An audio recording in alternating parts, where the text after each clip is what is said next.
back to Alim's podcast. Today we're joined by Angie Noack. She is the Senior VP for Brain Code Centers and Business Development. We're going to talk about your brain's health, and what you can do to amplify your brain's health with some amazing new technologies that are coming out. Angie, happy to have you today. Oh my gosh, yeah. Thank you so much for having me. Very welcome. So we're going to get right into it. Let's just say I know nothing about what you do. What would be one of the main reasons that somebody would go to Brain Code Centers to seek treatment or to seek some therapy or help? Absolutely. And the way that I always open up consultations for Brain Code is, how much do you know about neurofeedback? And I know nothing is a totally acceptable answer. Mm-hmm. And honestly, a lot of people come to us that way, that maybe they heard from a friend or they read in a book that neurofeedback treats anxiety, depression, trauma, ADD, PTSD, and they're ultimately looking for a non-medication way to change their brain and to change that unfavorable symptomology. So we treat anything from little kids to, people as old as 100 for just tons of different reasons. Yeah, I'm huge on people not taking the ADHD medications too. Like I was that kid that for my whole life that took Ritalin, Adderall prescribed. So anytime people can seek a different approach, I'm all for that. Oh my gosh. ADD, ADHD is actually the most misdiagnosed thing that I see every single day in brains, that it's actually a slow pattern, which is why Adderall and Ritalin are stimulants. A lot of people come in with a fast pattern. So we're actually putting a lot of overstimulated kids on a stimulant. Yeah, I agree. Yeah. Yeah, that was me, I think. I didn't need it. But yeah, so let's dive in. So what can someone expect to see? Well, first of all, like, what are some of the devices that you use for treatment? You just showed me one before we jumped into the room, but like, what does this look like? Brain Code Centers, what does it look like? What you do? Is this something that you, like, stick something to your head, or are you putting something over like a helmet? Totally. So the way that we start is with a QEEG brain map. It's a quantitative electroencephalogram. So it's on the same playing field as a CT or an MRI or an EEG, except that we're not only looking for structural damage in the brain, right? So it's not that we won't see it if someone has had a brain injury or a concussion or something. It's not that we're not going to see that, but that's not the only thing that we're looking for.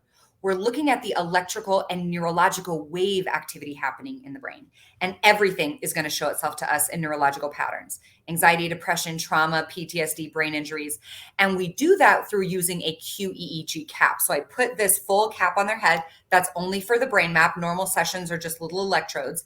Very key component: there's never any electrical stimulus going into their brain. We're not shocking the brain in any way. Nothing's going on. Of that, I guess. Like, don't. Yeah. I get that question. Even though I say it, then I still have people come in. They're like, what are you putting into my brain today? Nothing. Nope. It's operant conditioning. It's exterior reward versus putting something in like ECT shock or something. Okay. And then after that, so you map the brain out, and then let's walk through the process. You map it out, and then what are you looking for? What needs to happen there? Like, you assessing what? Okay. Yeah, kind of the lens of which we're looking at the brain is through the lens of brain waves, because all humans are capable of producing the same brain waves. Delta, deep, slow sleep. Theta, kind of that drifting into sleep where we're not fully asleep, but we're not fully awake, almost a daydreamy type place.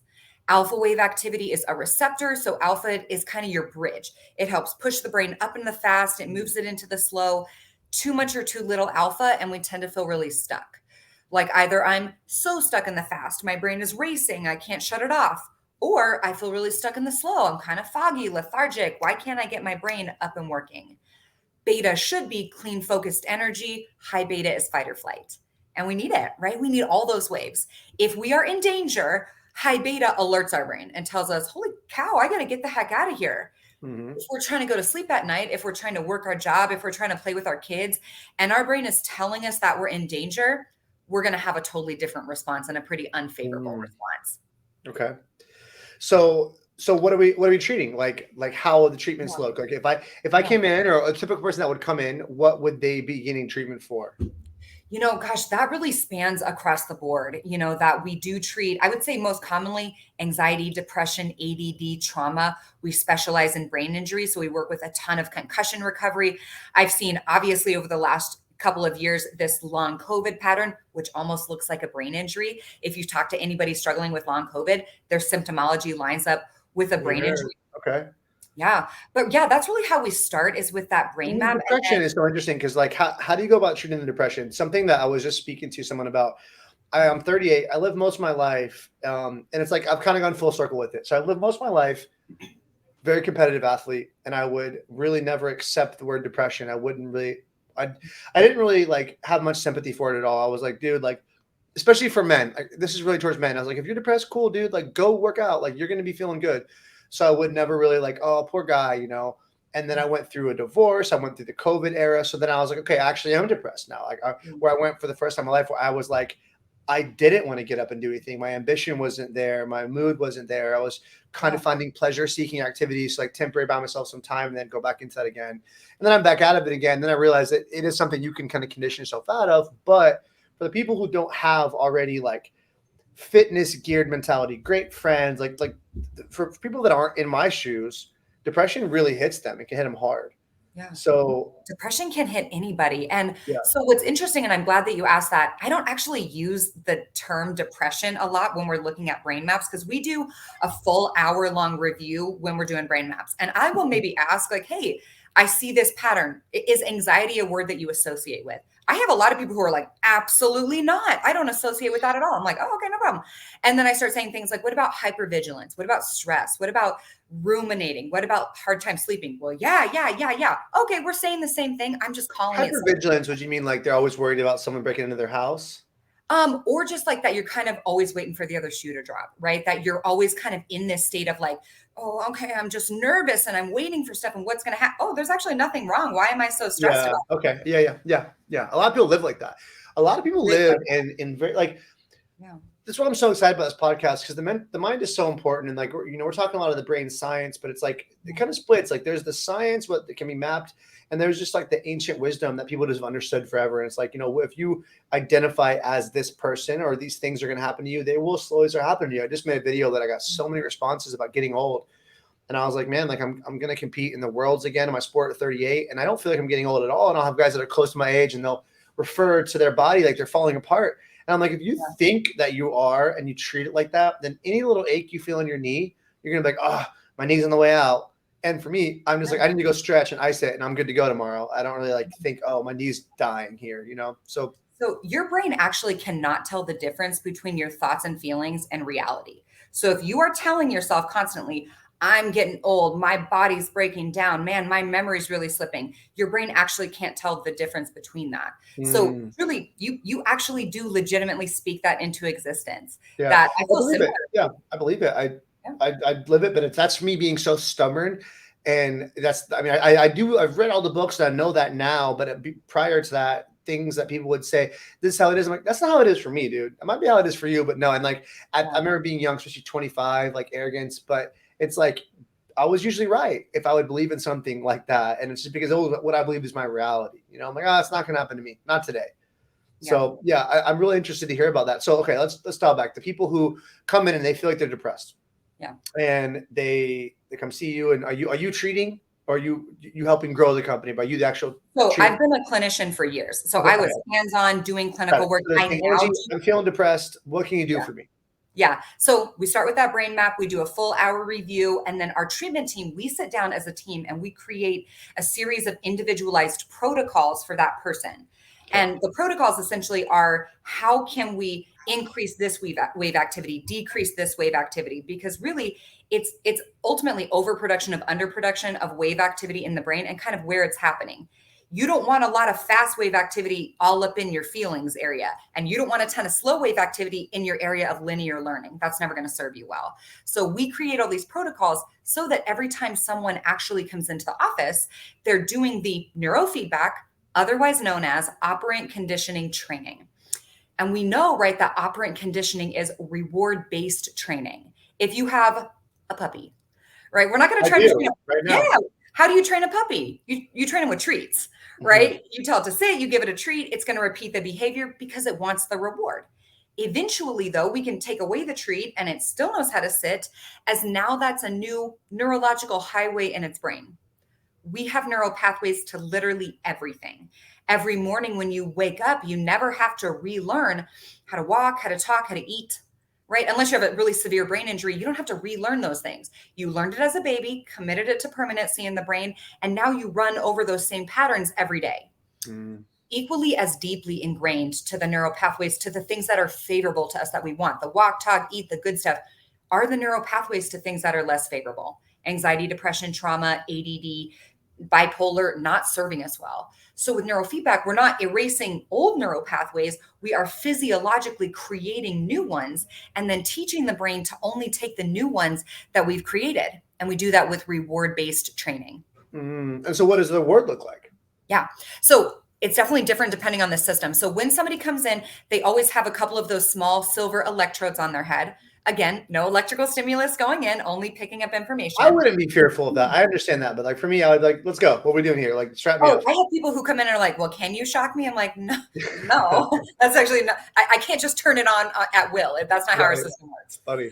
Yeah, for sure. But yeah, I would say more intensive personality types and more like high achieving. You're like, get after it, shock it if you need to. We don't. So the electrodes are going to, for sure. The electrodes are going to pick up the electricity. It's going to go into the amplifier, into the software, and then be fed back to them through visual, auditory, and tactile forms of reward: watching, listening, holding. Those things truly are working as a mirror for your brain, that your brain gets to experience in real time what it's doing and training itself. Like if you've ever given a speech or done Toastmasters or something, people tell us to practice in front of a mirror so that we can correct behavioral changes, right? What our face is doing, our body language. With neurofeedback, we're correcting neurological changes. So let me give you an example. A really common pattern that I am treating right now, just honestly with the kind of the way that our culture is, fast brains. We are overstimulated. We are stressed out. We are hypervigilant. You meet people who are super reactive, right? Like, man, that person just like went from 0 to 100. The reality is their brain's never at 0. The reality is their brain probably sits at a hot 95 all the time, right? So when I see that, when I see overproduction of fast wave activity, it's actually sucking energy away from slow wave activity. Because as human beings, we have a finite amount of electrical energy, not infinite. So if your brain is pumping out tons and tons of fast, it actually doesn't leave anything left over for slow. So in the most layman's of terms, the protocols that myself and my treatment team are going to create for a neurological pattern like that is ultimately to inhibit some of that fast wave activity and reward slow wave activity. Not to make them slow, but because we need a little bit of each. Yeah, right? You need a distribution of the balance. Can I ask what would be like, if you want fast wave or slow wave, how would that reflect in a person's behavior or personality if they're in one state or the other? Yeah. So let's say that, and you probably know, these people, let's say somebody who's a little bit more passive of a personality, right? That if you were to like kind of combat them a little bit, they will immediately back down, right? They're never going to come at you. They're never going to fight for themselves. Like that's probably, honestly, that person probably has a little bit more slow wave activity in their brain. Their brain even probably has a harder time ramping up into those areas. If we have excess slow wave activity in the brain, sometimes I experience that person as a little bit more lethargic. If they have it in the prefrontal cortex, they might be a little bit grumpier, taking a lot of naps, harder time remembering things. Someone with a ton of fast wave activity in the prefrontal cortex, they are a little bit more aggressive, assertive. There's somebody that if you come at them, they're going to come back at you that much harder, right? There's somebody who's kind of, I want to do all the things. They're probably the person in the room, if they have a ton of prefrontal, they are speaking up. If you have a room of 10 people, their opinion has been heard. I know a guy like that. It's me. Yeah. Honestly, sitting and talking to you for a minute, I can probably tell you within a certain amount of accuracy what's going on in your brain. We need to get you in for a brain map. You'd like it. Yeah, sure. I need to get to Colorado and do that. Is that where it is? Yeah. We actually have an office in Dallas and one in Tulsa as well. I think Colorado makes sense. I haven't been in a few years, and after talking to Eric, he's invited me to come to his place and do some stuff with him. So I would love to make a trip and do that. Colorado is gorgeous, and in the summertime, I've never been in the summer. I've been in the winter. So perfect. Gorgeous. I need to go when I can go out and do the things and dress like this, Absolutely. Sure. Oh, it's gorgeous out today. No humidity. But yeah, I am that way. I've been that's how I identify, like ADHD always, and type A. Every time I've ever looked up anything about myself, whether it's Myers-Briggs, ENTJ, and whether it's the Enneagram, type 8. I literally held up an 8. I'm like, I bet you're an 8. And then you go to, I actually did even like numerology. Someone just was talking about numerology. Like I was born on the 17th. And if you go to look someone born on the 17th, looked it up. It's like hyper ambitious, hyper assertive, highly driven, confrontational. And I was like, man, like, I was a competitive martial artist for over 15 years, and it makes total sense. And I run a business now with multiple employees, and it's like that now. I'm just like that. So I could benefit from a little more balance. And of course, like what I gravitate towards are the things like yoga, like meditation. I have a nice ice bath sponsorship company. So like the ice bath, the breathing, the calming.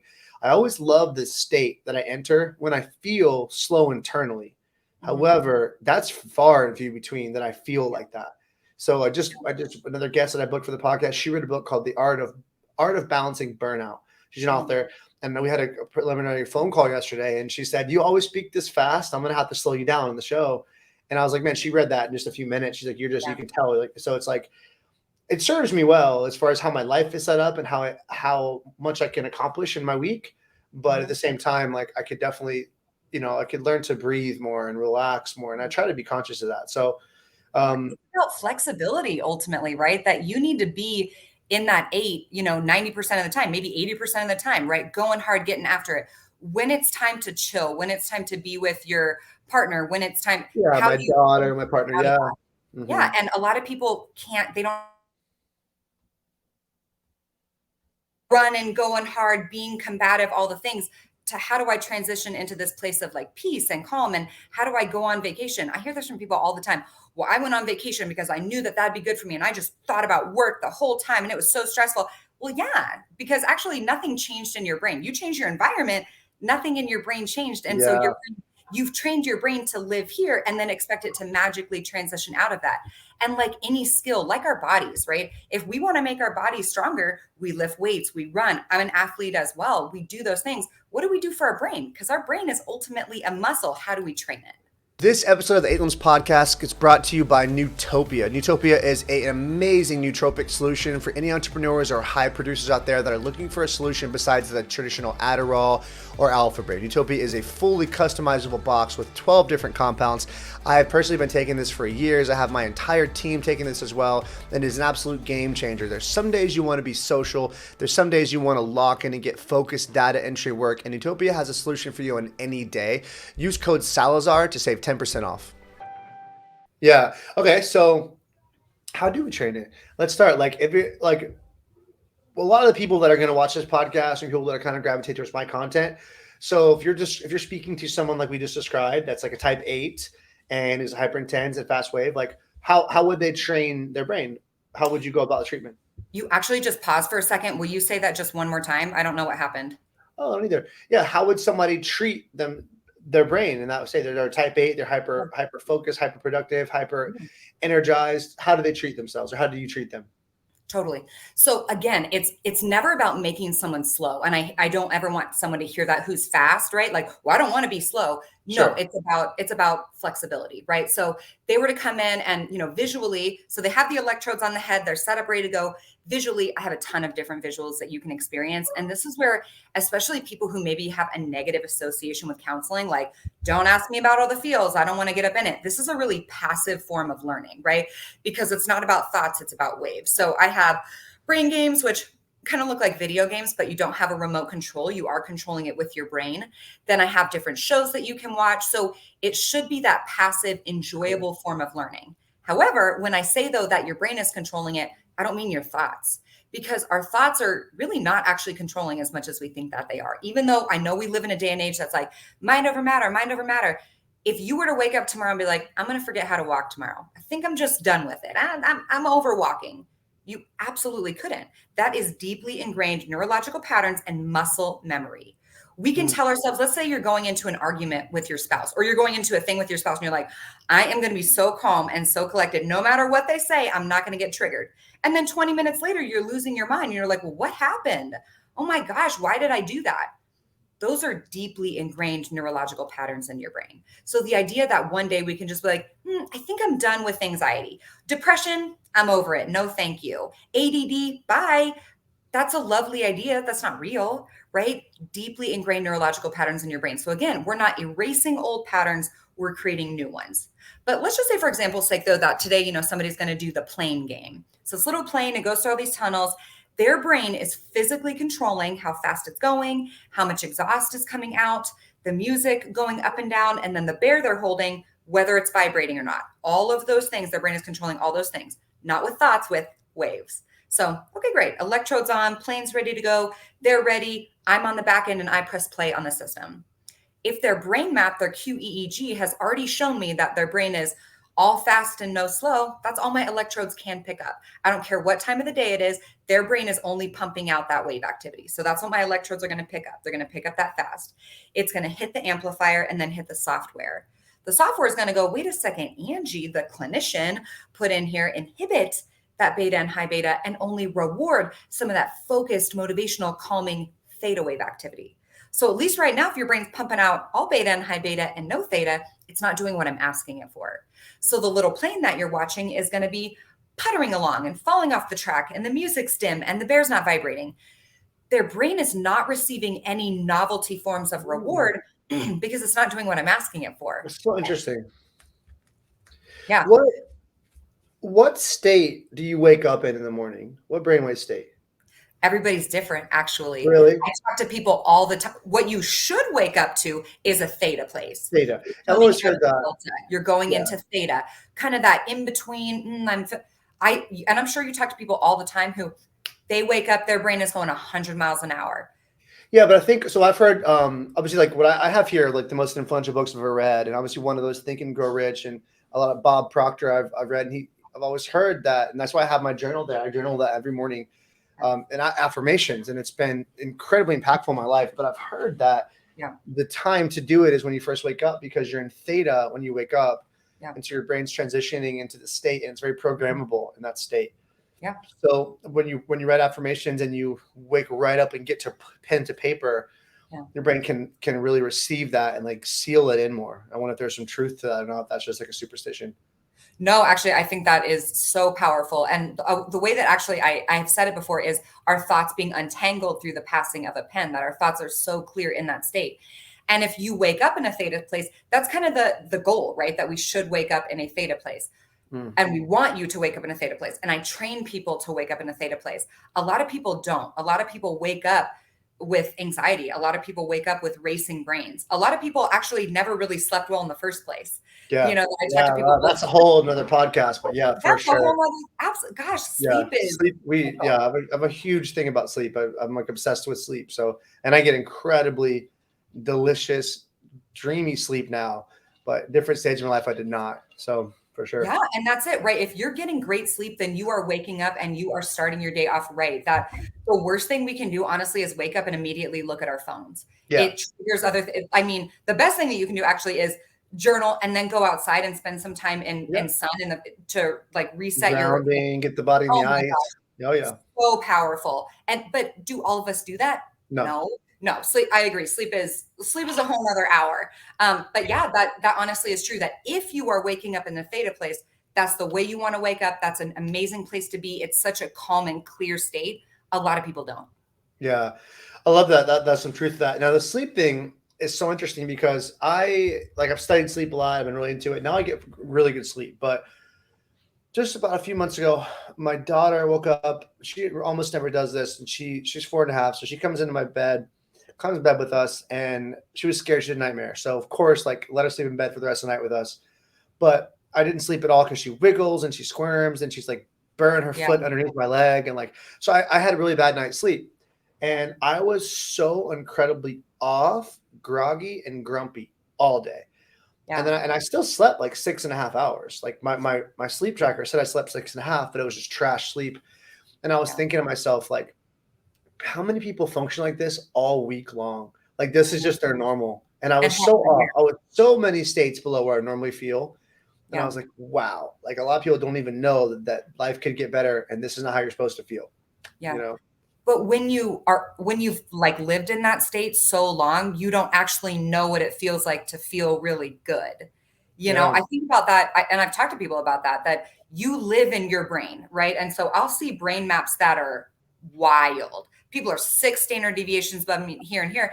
And I'm asking them about symptoms. They're like, I mean, it's not that bad. It's all right. I'm like, okay.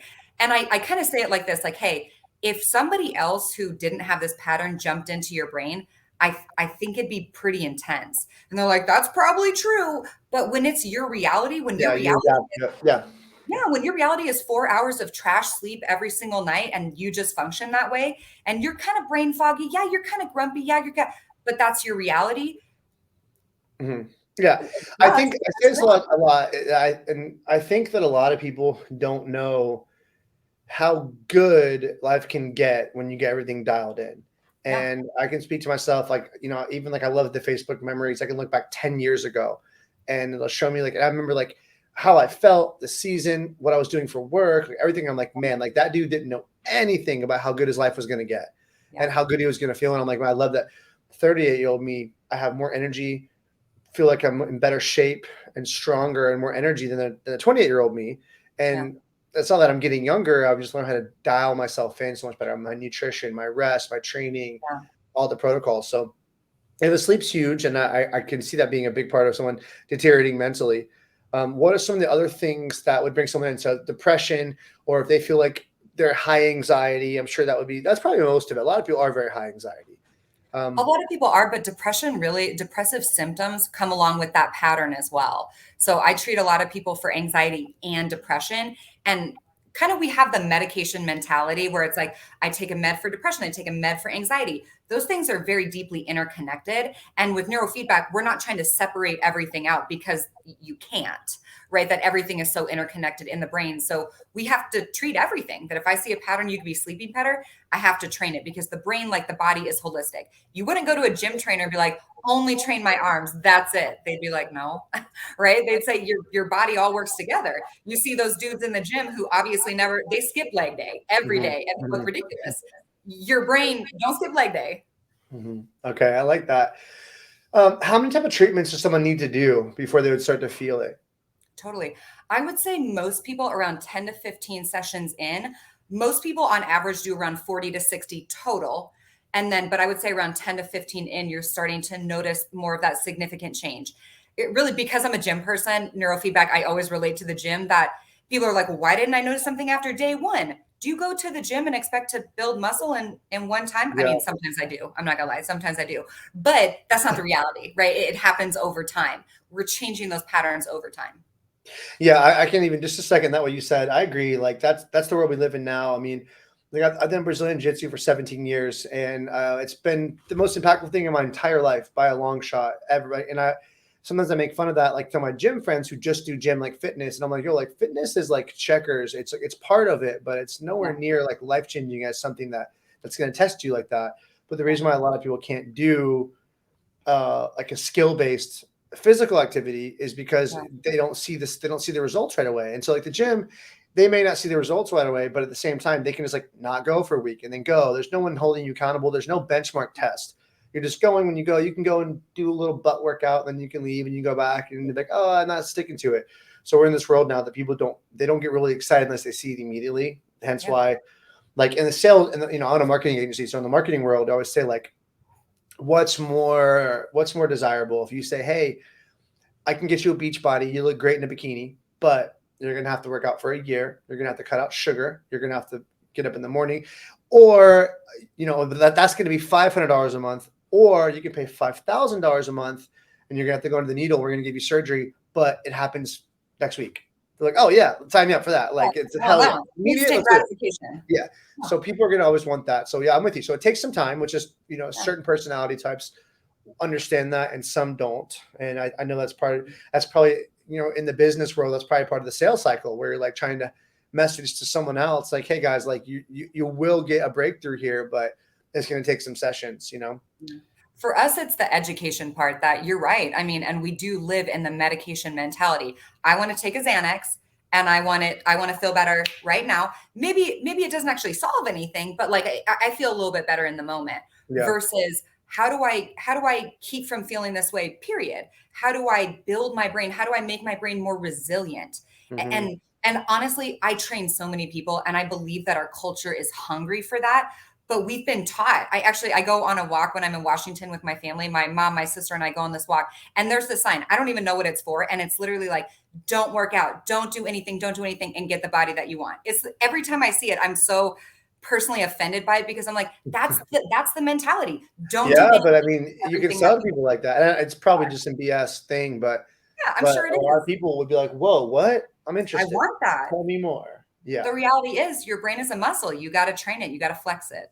I would never want that. So you might have heard of this in the biohacking world. It's actually funny because they're a client of my agency, a previous client, but it's this facility. It's called Biohack Studios. They're in downtown St. Petersburg. So I'm at St. Petersburg, Florida. I'm not sure if you're familiar with the area, but it's Tampa, St. Petersburg, the same area. Yeah, it's a bigger city. So we have a nice downtown, very metropolitan area. And it's called Biohack Studios. And it's got your traditional, they have a cold plunge in there. They've got what's this thing called again?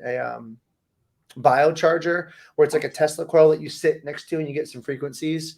Okay. And they also have they have red light therapy. Yeah. And they also have this machine called an ARX. And ARX they're like an $80,000 machine. They're big in like the NBA and NFL. You heard of me before? Mm-mm. Yeah, I had not heard of it before either until we did the media campaign for them. But it's like a very, very high-tech machine for fitness. And so it's a cool concept. But the idea is like, let's say you're going to do like chest, you're going to train chest. You would do 7 reps that are 7 seconds long on concentric and eccentric. So the machine is you're trying to push you down to the bottom of your bench press, and you're resisting that as hard as you can for 7 seconds. And it's pushing equal. And then same thing, as hard as you push it, equally resist you. And so it's like a very, very highly scientific way to build muscle to maximum efficiency. And they sell it like that. Like you don't have to sweat to get your workout. You don't have to lift weights. Everything about what they sell it as, it's like, but that's the fun part of fitness. Like that's all the fun part. Like if you got a workout lasted 10 minutes, you don't get the endorphins, you don't get the sweat, you don't get the movement. And so it's like, okay, like you build the muscle, but it's like, I don't think people are going to get addicted to that. They're going to stick with that very long. So, like I think people's feedback loops need to be really met if they're doing anything and it's that consistency. It's the pulling force that gets them attached to it. So the people that come to see Brain Code Centers, do they stay on this year round and do like brain training and treatment? Like, hey, like I'm brain trainer, I can't wait to go. Or is it like, hey, you're going to do 20 sessions and then you're done? Yeah. It's long-term change in the brain. So honestly, the idea is not that you should have to do it forever. The idea is that we're going to do it for kind of X amount of time, change those patterns, and then you should be good to go. So it's not like medication. It doesn't have a shelf life in your body. We're teaching your brain to do it on its own. So it eventually makes lasting long-term change. That's exactly right. Yeah. Just as you don't have to relearn to walk every day because you know how to do it and you run over those patterns every day. That's what we're trying to do is we're trying to create those patterns. We are creating those patterns. And then now that your brain is taking those as the new natural pattern, it will continue to do that even though we take the reward stimulus away. I love that. How often do you guys treat children? I honestly, probably 30-40% of our practice is under the age of 18. Wow. And is this for like ADHD reasons or for the whole spectrum of reasons? So many reasons. I treat kids for behavioral issues. I treat kids for, honestly, anxiety and depression in our youth is through the roof. Yeah, because of this Well, I can't even. Social media. There's a book called Glow Kids. It's about the technology addiction in America. Do read it, but don't read it. It's horrifying. And it's science-based. It literally talks about the brain maps of kids addicted to technology are almost identical to the brain maps of adults addicted to cocaine. Think about that. So terrifying. But also because, our kids were at home for years, isolated, right? Everybody was wearing masks. Why historically do people wear masks? Halloween to scare people if you're going to rob somebody. So subconsciously for years, we were seeing this. There's a whole bunch of different psychology of why our youth is just like very anxious, very depressed, suicidal, all these different things. But yeah, we treat kids for a lot of different reasons, and kids' brains are amazing. They're flexible, they're neuroplastic. They don't necessarily question the treatment the same as adults, if that makes sense. That have fun. It's game. Let's go do it. Yeah. We come in and play a brain game. They're like, yeah, sounds good. Great. Hell yeah, sign you up. Right. They're in. Yeah. Okay. I'm so interested to see. So how about the devices? Like you do the mapping, and then how many different devices do you alternate and do you use for different practices? Totally. So we have in office. So we have a couple of major like brick and mortar offices. 3 in Denver, Colorado, Highlands Ranch, downtown, Park Meadows. We have one in Tulsa, Oklahoma, and then we have one in Dallas, Texas. We also have a remote program. And this is where it's amazing to kind of live in the day and age in which we do, because I have clients in Dubai who are doing neurofeedback with us, that we use a BrainBit headset. We're able to put everything in on the back end. So then people are able to do neurofeedback from anywhere. It's cool. A little bit different in that you don't have the same level of accountability, right? That, you might meet with me once a week and maybe you did your sessions, maybe you didn't. Very driven people get it done. It's not the right treatment for everybody because some people aren't as self-motivated. So if you're not self-motivated, get in office because you have an appointment time, you have a commitment. If you're self-motivated, remote is going to be fantastic for you because you can do it from anywhere. I love that. How did you first get into this technology? Like what led you to this? Oh my gosh. So this kind of goes back yonder. When I was 19, I had a skull fracture, traumatic brain injury that left me in a walker, and I just had a lot of neurological and physical problems. And I was very fortunate that I had a family that was like, this is not the end all. Like, there are other answers, there are other things. And I believe that the body and the brain are capable of healing themselves, in which I did. And that was amazing. And one of the things that I was left with, years later was terrible insomnia. And when I was in grad school, I had a professor who was a friend of mine who introduced me to somebody who was doing neurofeedback at the time. And I kind of joke that neurofeedback found me. I wasn't looking for it, but it somehow found me. And it was, whether it's, the universe or God or whatever that is for you, that was it for me. When I found out that, because I was always looking for ways that were not medication based, because that's not just my mentality. Sure. And neurofeedback, I was like, oh, we're teaching the brain. We are training the brain. The brain is neuroplastic. The brain can heal itself. I already knew that those things were possible, but now I found that you can do it in a condensed way. It's not going to take years. It's going to take months. And I was like, that's it for me. And I have literally watched over the last 10 years, people transform their lives in 6-9 months. That's incredible. My mind was just thinking there when you were saying that. I was like, I wonder at what point did we start to really study the brain? Like, just like humans in general, we're like, hey, like let's dive in here and figure out how it works. And I was like, it's crazy to think that we've gotten to the point now where they're able to map your brain, or you're able to control a game. It's like, how did they even begin? That's just interesting to think about. Like, and the history of neurofeedback, there's a book called A Symphony in the Brain. It's a cool book on the history of neurofeedback. And ultimately, it started with kind of this scientist, and he was working with cats and inputting alpha stimulus into these feral cats' brains, and they became docile house pets. And we literally figured out that, brain wave activity, it translates into behavior, right? So if our brain is working X way, we are showing X behavior. If we are able to train our brain to do X, we change X behavior. That's crazy. Yeah. It's so amazing. So do you work with people who are like in the athletic space, like people that are athletes that, and I know there's a million reasons. They could be concussions. It could be some people that's like, hey, I want to get more performance out of my life. Right? I would say even in the last 10, 15 years, with the kind of intro to this neurohacking, biohacking, I've worked with so many more athletes. And yes, you're right. A lot of football players, things like that, it's usually concussion recovery. Yeah, and hockey, things like that are more contact sports. However, we see it this way, right? That if you take two absolutely incredible athletes, they are neck to neck, so amazing athletes. What's going to set them over, right? Let's take golf, for instance. I'm a golfer, and you're on hole 18 and you hit a bad tee shot. Are you a head case? Do you crumple? We've watched some of the greatest golfers of all time crumple on hole 18. They hit one bad shot and it's game over. Why is that? They were honestly not neurologically and mentally tough, that they had trained the neck down so in tune, and their brain, they went into a state of hypervigilance. They went into fight or flight, high beta, and they were not able to transition out of that. High beta is the most physiologically uncomfortable state for us to be in, but one of the most common things that our society deals with. So for all of these athletes who are coming to us, they need to make sure that if something goes weird, they're able to stay in that flow state. We hear that a lot: flow state, flow state, flow state. Oh, yeah. You can train your brain to stay and to get into flow state. Yeah. The way I've always, flow state's very personal with me too, because I speak it all the time, but I think I've always understood flow state to be where you're in the equal amount of skill and challenge. So you have enough skill to not be bored, but you're challenged enough to still have to pay attention. So you're in this perfect balance where you're very present and time just flies by. I love that. I love it. And it feels good, and we want to be in it. And maybe some people can achieve it occasionally, but how do I get it where it's on command? How do I get into flow state and stay that way for my whole game, my whole tournament, my whole, whatever. And that's, that's the difference between kind of, gym people and athletes. Athletes understand, kind of the translation between like, this is reality for a lot of people. This is money, right? That if I crumple on the 18th hole, I maybe just lost, $10 million. I have to be able to train my brain just like I do with my body, that it's autopilot. My brain and my body are so in sync that no matter what happens, I'm in that flow. Yeah.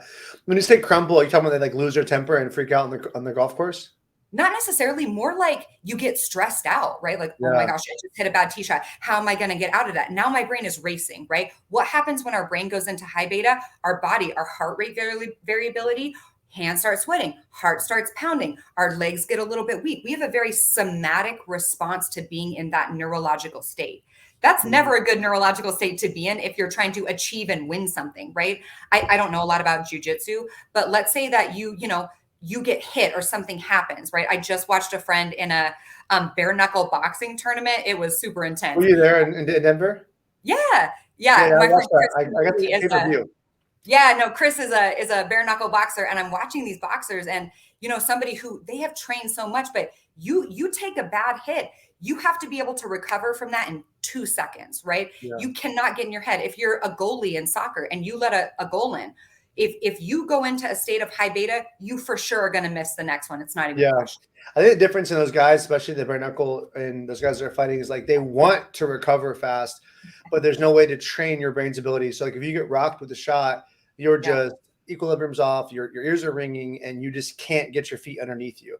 So I know people can watch, like, just stand up. It's like they really want to. Trust me, they want to. I assure you they would love to. They just can't get their feet to operate for them, and they just can't. And then the guy's still hitting them. So that was a very, very brutal event that I haven't seen anything like that in years. And oh man, I've actually never watched a fight, and I'm sure the people next to me were so annoyed because also I'm a neuro specialist. I'm like, oh gosh, like making that's the most brutal of all of them. That's a new sport that was just kind of invented. Obviously, no knuckle taping, so it goes both. I thought it would be both, where they wouldn't be able to hit as hard because they could break their hands, but every fight I think was stopped because of damage.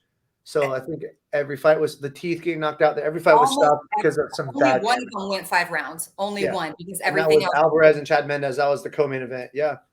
Oh, face hanging off. I was like, this is brutal. That was Luke Rockhold of the main event, the tall guy that got his teeth knocked out and his lip split. And it's rough to see. It was rough to see that for sure. It was pretty savage. I was like, I'm here to support Chris. Well, that's not true. I would love to go back, but I'm going to go back and hand out business cards. Those every single that's a great place. Well, I definitely think the martial arts world is a great place that needs that. Like people that get hit, people that are dealing with those intense stresses. But it's like, those are the few that are still left. Like even some of the women that were out there. It's like you go back at any point in time, like warriors were needed in any culture, any society, and a warrior isn't just, do you have the body? A warrior isn't that like, hey, I'm tough and I work out. A warrior is like, you believe in yourself so much you're willing to fight to prove it. And you're like, or you believe in something, whether like, hey, my government, my country, my family, you're willing to fight to like prove something. And so it's like, it's cool to see, because when I watched that event, half the UFC fighters wouldn't compete in bare knuckle. They were like, I'm not doing that with no gloves. You're right. And so it's like, it's crazy to see that, It was next level. And no, I like what you said. And you were talking earlier about, being an athlete and having a goal, right? Rather than, I like to go to the gym and I like to, physically look fit. That's one thing versus achieving something, right? That I do triathlons. I competed in my first ultra marathon relay last year. You have a goal in mind, right? And that's where mentally tough versus physically tough. Oh, yeah. Your brain will give up far before your body needs to. That if you tell yourself, I'm done, even if your body actually could go another 20 miles, you've already told yourself that you're done. Yeah, we describe it like this, like similar boat. Like I'm 38, I live in a beach town. I live like I'm 3 miles from the beach, so we're there a lot. And yeah, like you want to look sexy, you want to look good, right? Like you want to be the guy. For me, I take a lot of pride in being the dad who still has a 6-pack, and I'm like, yeah, I'm proud of that shit. But those are the show muscles, and I way prioritize the go muscles. And the go muscles, like the functionality, but it is more here, because it's like what separates people. If you took people that look really, really fit in the gym, and they take someone from like the martial arts where they're a competitive athlete, and you put them like, hey, you're going to just tread water until someone gives up. It's like the gym guy's going to give up way earlier because he doesn't really know what it takes to like push their mind to that really far ugly place. Yeah. And especially the fighters, the competitive athletes, like, dude, they'll be until they have nothing left because they can access a part of them. So I was actually telling my partner in bed last night as I'm falling asleep, I was like, that's what I think jiu-jitsu, the biggest gifts it's given me is just like undefeatability mentality. So it's like you get to the point you're like, hey, I don't really see any options, and everyone's like, okay, well, might as well just stop. It's like, no, dude, we're gonna figure this out. Like you don't really accept it, and it is mind training. Like that's why I love it. Mental training, like the ice bath I have outside, right? When I first started ice bath, I think 6 years ago, I looked at it at first. I was like, okay, physical, but I'm like, no, this is a mental thing. So I'd stand there in the morning and look at this ice water, and I hated the idea of getting in, and I would just override it and do it and do it and do it. And after a while, you realize like, okay, if I'm just greasing this groove of telling myself to do it, that's quantifiable in other areas. I'm just going to do the hard shit. I won't eat the gummy bears, or I will eat this. And it's like, it translates for sure. You're okay with being uncomfortable because you've put yourself in a lot of uncomfortable, painful like situations versus we live in, unfortunately kind of a society that's like, oh, if it makes you uncomfortable, don't do it. Right.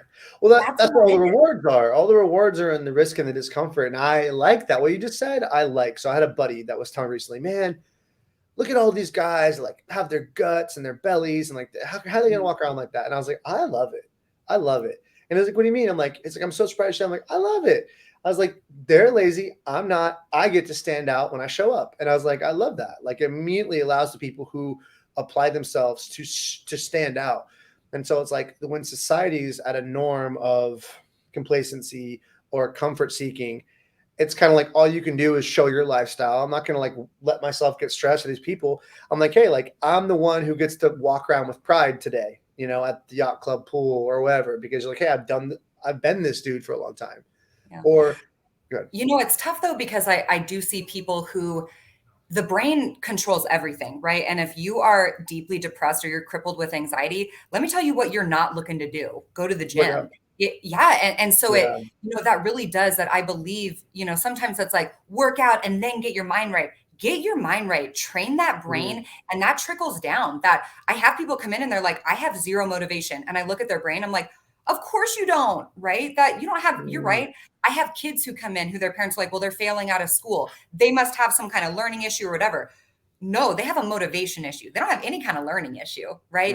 So for so many people, I'm on the neuro side. I also, my license is in clinical mental health. So I feel like I have a lot of, I try to have a lot of empathy and understanding that I see people who come in who their bodies feel broken because their brains feel broken. Their brains feel like they're working against them. And those are the people that I want to see. I want to see people come in and get some brain wins because that is going to translate into some life wins.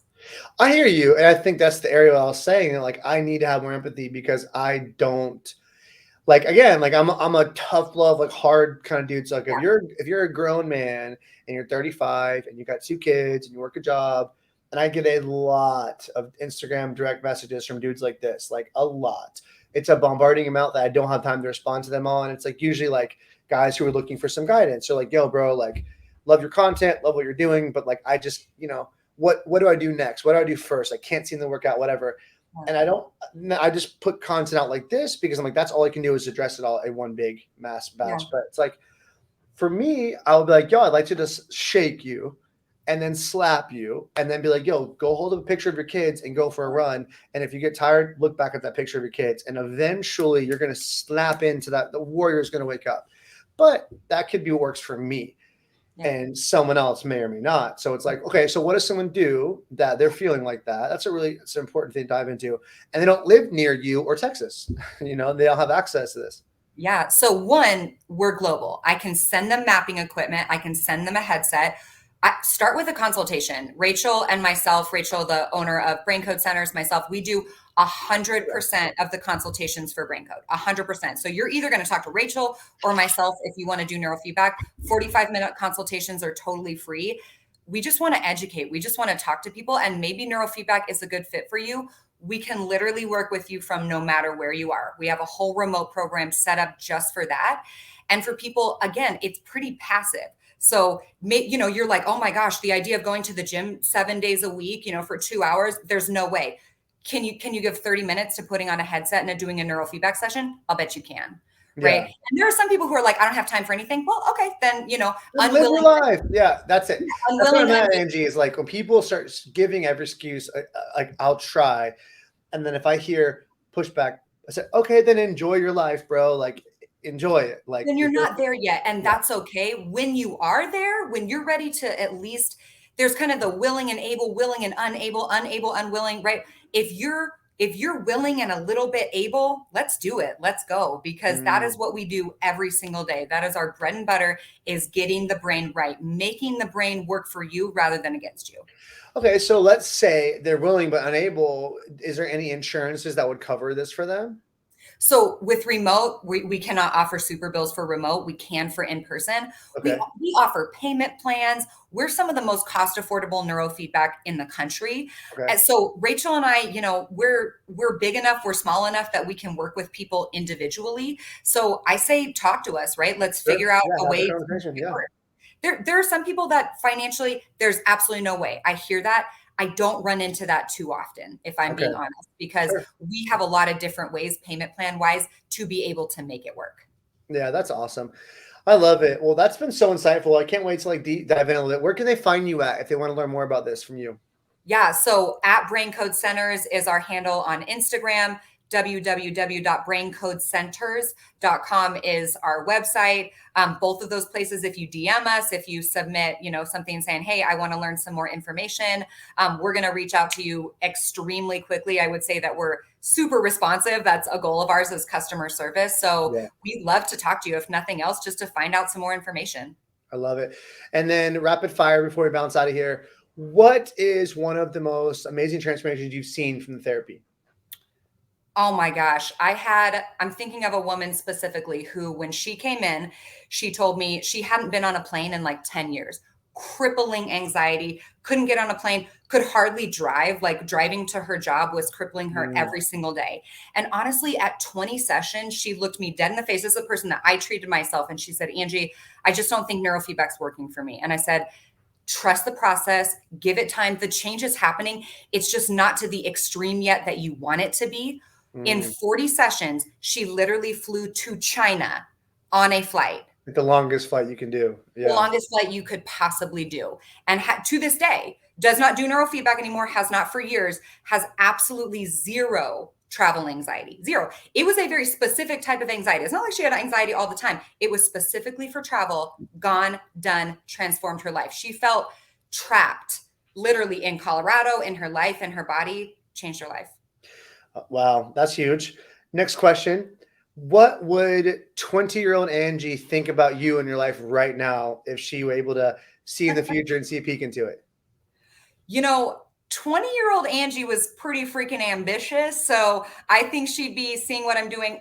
So my business partner, Rachel, and I also do keynote speaking across the country on mental wellness and on brain health, and kind of with the foundation of neuro. And at 20 years old, I was like, I'm going to public speak. I don't know how, I don't know when.